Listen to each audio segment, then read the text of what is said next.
한 절 한 음절 귀로 따라 듣다가 어느 순간 스르륵 잠들어 보세요. 꿀잠 독서. 오늘의 책은 쇼지 유키야의 도쿄 공원입니다. 작가는 따뜻한 감성이 돋보이는 청춘 소설을 주로 쓴다고 합니다. 문장 자체가 느긋느긋하고 조곤조곤해요. 꿀잠 독서에 어울리면 좋겠습니다. 바로 읽어볼게요.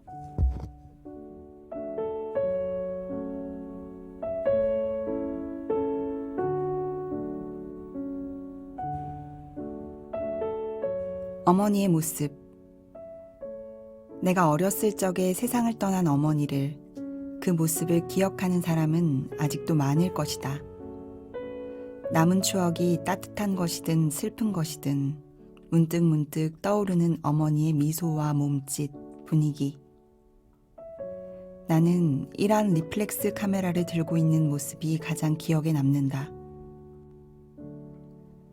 파란 하늘 저편에서 청바지에 폴로셔츠 같은 순수한 차림새로 묵직해 보이는 검은색 수동 카메라를 들고 나를 찍어주던 어머니의 모습.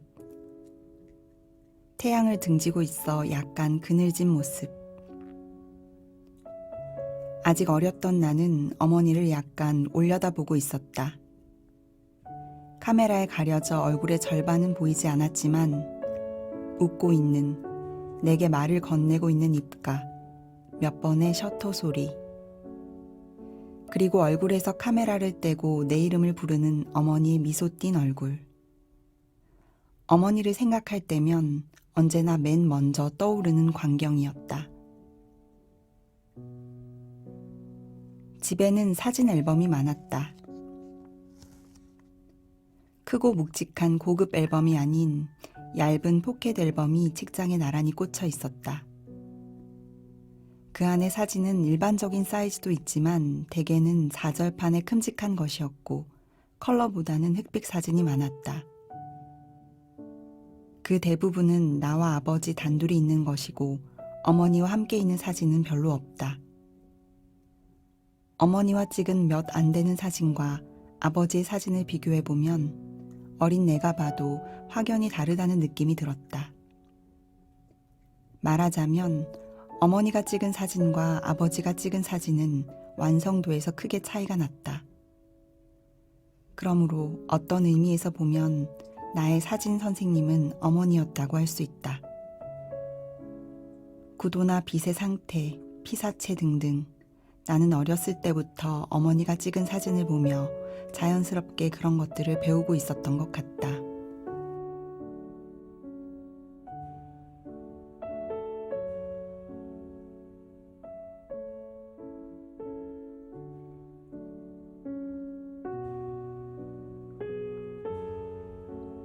어머니가 남긴 카메라로 처음 사진을 찍어본 것은 초등학교 6학년 수학여행 때다. 초등학생이 들고 다니기에는 너무 크고 무거운 카메라였기에 아버지는 콤팩트 카메라나 렌즈 달린 필름 카메라를 권했지만 나는 어머니의 카메라를 사용해보고 싶었다. 어머니는 내가 태어나기 전까지 카메라맨, 아니 여자니까 사진 작가라고 해야겠지만 아무튼 그런 일을 하고 있었다. 내가 그 직업에 대해 어렴풋이 이해하기 시작한 것도 6학년 무렵이었다. 나는 초등학생에게는 어울리지 않는 니콘 에스프리라는 크고 무거운 이란 리플렉스 카메라를 들고 수학여행을 떠났다. 대부분의 아이들은 렌즈 달린 필름 카메라로 신나게 사진을 찍어대고 있었다. 몇몇 아이들은 내 고급 카메라로 사진을 찍고 싶다고 했다. 나는 그 아이들의 장난스러운 포즈나 옹기종기 모여있는 모습을 찍으면서 줄곧 생각했다. 내가 이 카메라로 처음 찍는 사진은 어떤 게 좋을까 하고, 친구들의 요청에 따라 찍어주는 사진이 아니라 내가 찍고 싶어서 찍는 사진, 그것은 분명 느낌이 있는 사진이어야 한다고 생각했다. 의식적으로 찍는 게 아닌 자연스럽게 찍는 사진. 결국 내가 선택한 것은 가족 사진이었다. 하코다테 고료가쿠 공원이라는 곳에서 벚꽃이 흩날리는 그곳에서 점심때 모두 함께 도시락을 먹고 있었다. 나는 여기서 뭔가 찍을 수 있지 않을까 싶어 후딱 점심을 먹은 뒤 카메라를 들고 어슬렁어슬렁 돌아다녔다. 날씨가 화창하고 따뜻해 많은 사람들이 공원에 나와 있었다. 우리처럼 수학여행을 온 학생들, 근처 사무실에 다니는 직장 여성들, 어린아이를 데리고 나온 가족, 노부부, 회사원. 그곳에서 주변을 둘러보며 어슬렁거리던 나는 벚나무 밑에 돗자리를 깔고 앉아 도시락을 먹고 있는 한 가족에게 문득 시선이 멈추었다. 젊은 아빠와 엄마, 그리고 2~3살쯤 된 여자아이. 주변 어디에든 있는 가족, 어디서든 볼 수 있는 흔한 광경. 무엇에 마음이 끌린 건지도 모른 채 카메라를 들고 셔터를 눌렀다. 내가 사진을 찍자 그 가족은 약간 놀란 표정을 하더니 이내 미소를 지었다. 내가 아직 초등학생이기 때문이리라. 그 젊은 엄마가 사진 찍었니? 하고 웃으면서 말을 건넸다. 죄송해요. 내가 바로 고개를 숙이자 젊은 아빠도 차를 마시면서 사과하지 않아도 되는데 하며 웃었다.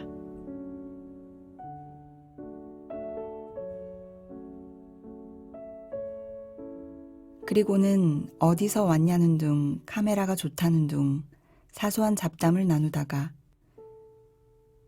문득 생각나 사진을 보내주겠다고 하자 순순히 주소를 알려주었다. 얼마 후 내가 사진을 보내자 곧바로 감사 편지가 왔다. 의외로 사진이 굉장히 잘 나와서 놀랐다. 사진을 확대해 액자에 끼워두었다.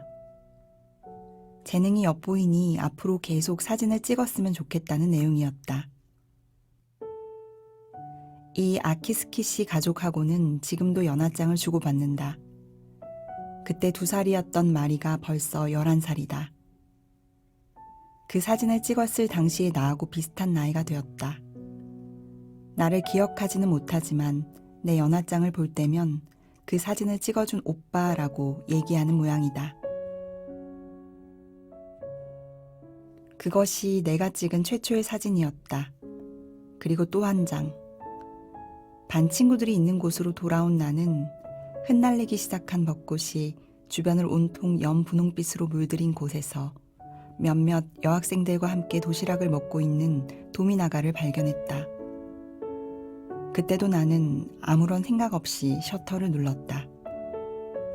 음식을 우물우물 씹으면서 맛있다는 듯 입가에 미소를 지으며 벚나무를 올려다보는 도미나가. 볼이 약간 부풀어 있어 가뜩이나 앳된 얼굴이 더 어린애처럼 보였다. 나중에 그 사진을 보여주자 얼굴이 이상하게 나왔다고 투덜거렸다. 그 2장이 내가 처음으로 작품처럼 찍은 사진이었다. 나날들. 아르바이트가 없는 날이라서 4교시가 끝나자 곧장 집으로 돌아왔다.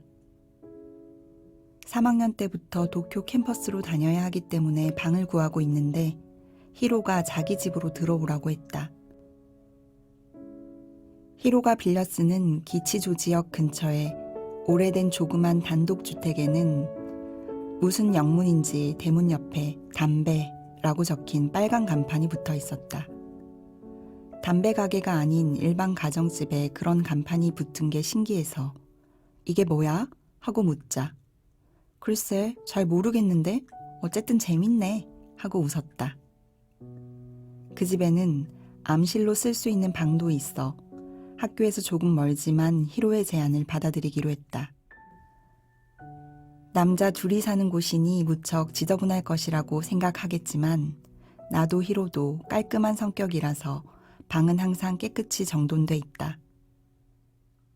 이따금 찾아오는 학교 친구들이 누군가가 매일 청소해주는 것 아니냐고 의심할 정도다.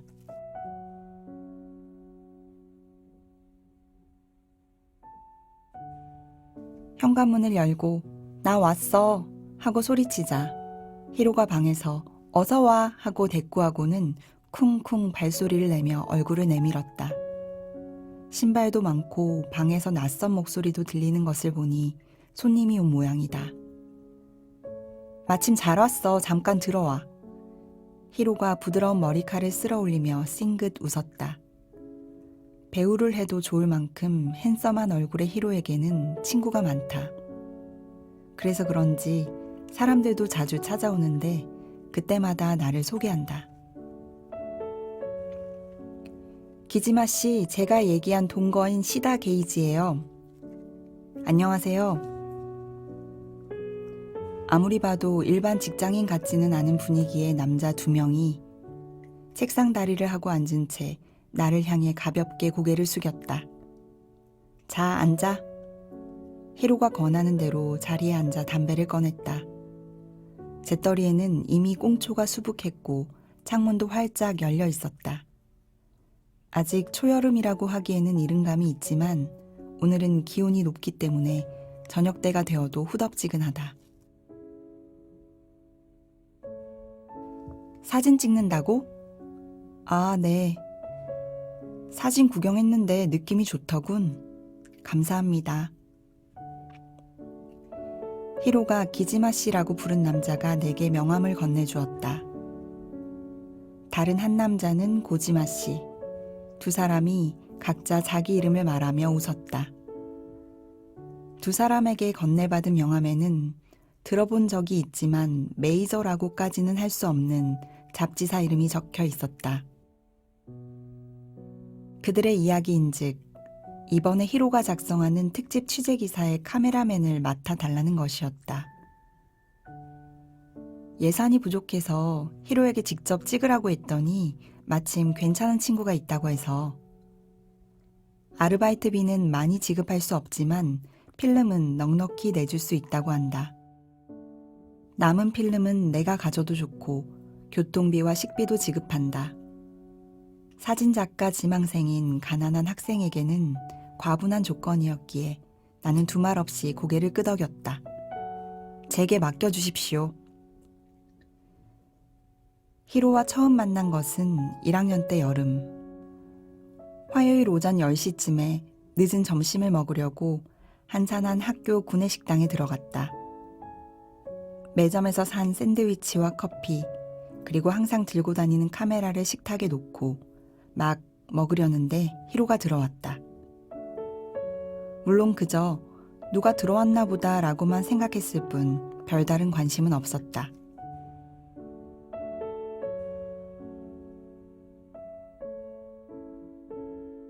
내가 샌드위치를 한 입 덥석 물자 희로가 내 쪽으로 성큼성큼 다가와 생글생글 웃으며 맞은편에 앉았다. 되게 오래된 카메라네. 자리에 앉으면서도 내 얼굴은 쳐다보지도 않고 카메라만 보고 있기에 카메라를 상당히 좋아하나 보다 라고 생각했다. 만져봐도 돼?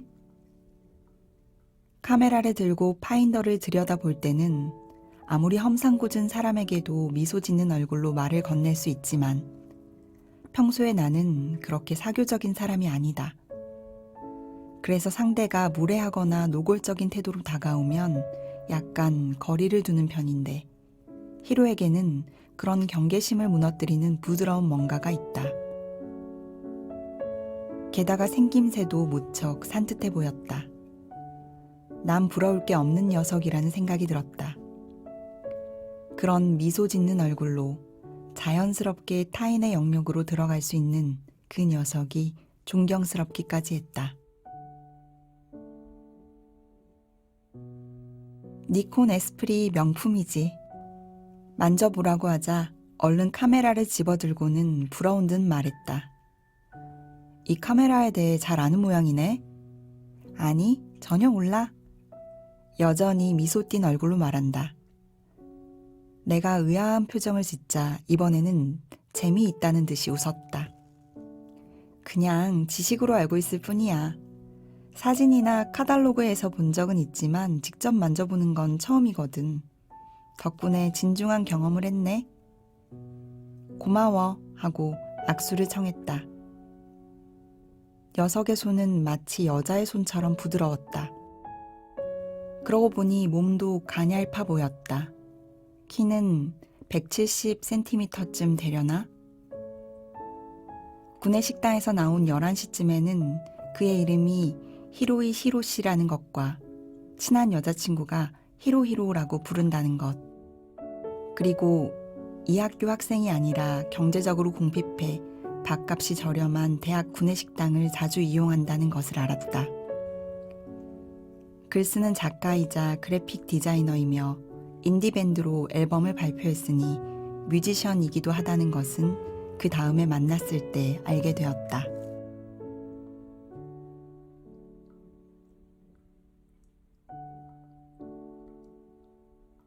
근데 아직은 다 도중이야. 나보다 3살 위인 히로는 종종 그렇게 말하곤 한다. 아직은 이루어가는 도중이라고. 나는 그 말이 마음에 든다. 우리는 아직 도중에 있다. 그것은 계속 걷지 않으면, 어딘가로 가고 있지 않으면 쓸 수 없는 표현이다. 두 남자가 가고 나자 히로가 보수를 받았으니 외식이나 하자고 했다. 우리는 집 근처의 단골집으로 향했다. 깔끔하지는 않지만 싸고 맛있어서 마음 편하게 먹고 마실 수 있는 자그마한 선술집 유이치. 물론 보통은 집에서 식사한다. 가난한 학생에게는 집에서 지어 먹는 밥이 최고지만 이따금 아르바이트비라도 받으면 이곳에서 밥을 사 먹고 싸구려 술도 마신다. 이 가게에서는 1인당 1,000엔이면 충분하다. 아까 그 사람들 말이야. 응. 너하고 의논하려고 일부러 집에까지 찾아온 거야? 인기 없는 무명 작가인 히로가 그런 VIP 대접을 받을 리 없다. 근처에서 같이 점심 먹고 잠깐 들른 거야. 그렇구나 하고 고개를 끄덕였다. 내일은 뭐 할 거야? 정갱이 구이와 고기 감자조림, 시금치 무침에 이 가게의 명물인 전보 완자와 부추 달걀 볶음, 그리고 머위 된장국에 하얀 쌀밥. 히로가 서비스로 나온 오징어 다리 튀김을 입으로 가져가면서 물었다. 별일 없는데 오후에 강의가 있어서. 공원에 가겠네. 응. 어느 공원에선가 사진을 찍을 것이다. 가족하고는 어울리지 않는데. 히로는 항상 그렇게 말한다. 나는 가족 사진을 찍을 얼굴이 아니라고. 얼굴로 사진을 찍는 것은 아니건만. 전에도 물어본 것 같은데 왜 하필 가족 사진이야? 그래픽 디자이너기도 한 히로는 사진 작가로서의 내 실력을 인정해주고 있었다. 훌륭한 사진을 찍을 수 있는 재능이 엿보인다고 했다. 하지만 내가 주로 가족 사진을 찍는다는 점에 대해서는 이해하기 어렵다고 했다.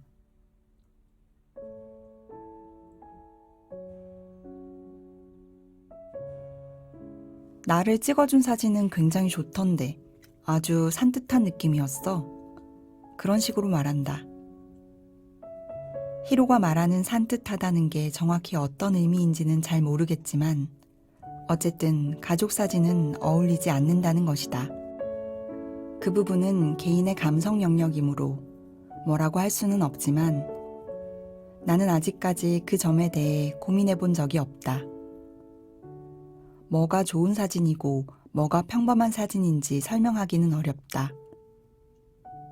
물론 구도나 필터 사용법, 노출 등 지식으로 익히는 사항은 별개지만 그 외에는 감각에 의존할 수밖에 없다.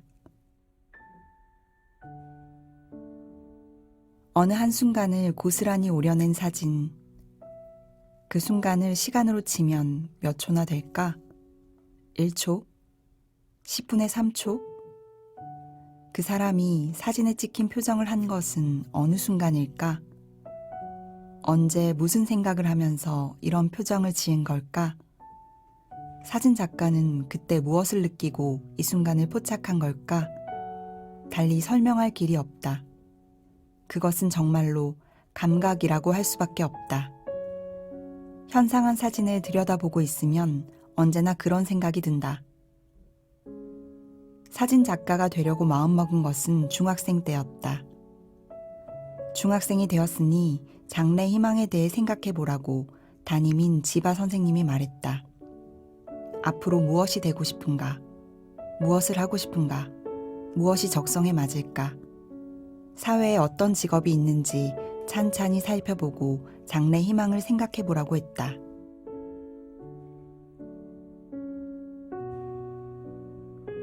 사진 작가라는 직업에 명확한 이미지가 있었던 것은 아니다. 단지 어머니가 그 직업에 종사했던 것뿐이다.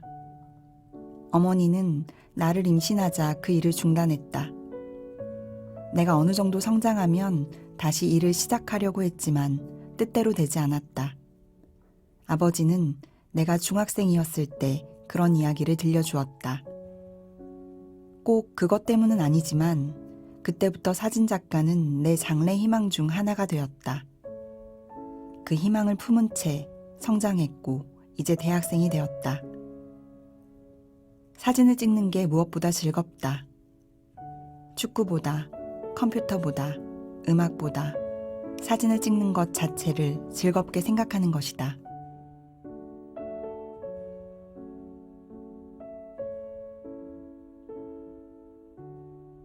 그래서 이제는 시간이 나면 카메라를 들고 도쿄의 공원을 돌아다니고 있다. 공원에서 아이를 데리고 나온 부모나 가족의 사진을 찍고 있다. 가족 사진을 작품의 주제로 삼은 것이다. 물론 평생 그런 사진만 고집할 생각은 없다. 분명 어느 시점에선가 방향을 전환하겠지만 아직은 아니다. 그것은 역시 최초로 찍은 아키스키 씨 가족의 사진이 영향을 미친 것 같다. 뭔가를 느끼고 처음으로 직접 찍은 사진. 그때 왜 가족 사진을 찍었는지는 나도 잘 모르겠다. 단지 찍고 싶으니까 찍은 것뿐이다.